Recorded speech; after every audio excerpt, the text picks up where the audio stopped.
Hello and welcome to Indian Kitchen Flavors. Today I'll show you how to prepare banana and raspberry smoothie. This is very nutritious and a great way to cool you down during summers. If you like today's recipe, please don't forget to like, subscribe and follow us on Facebook and Instagram. So let's get started and have a look at the ingredients required.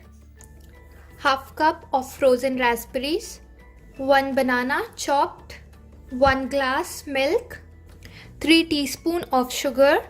You can adjust the amount of sugar according to the sweetness you want. Here I have a mixie jar. In this I'm going to pour in the raspberries, banana, milk, sugar,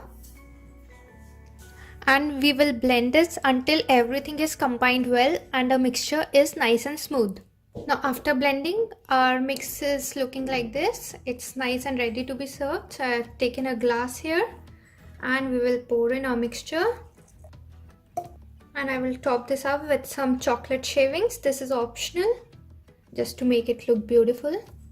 And our raspberry banana smoothie is all ready to be served.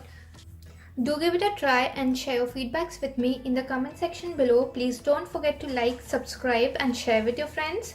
Thank you for watching. I'll see you again with a new video. Till then, bye bye.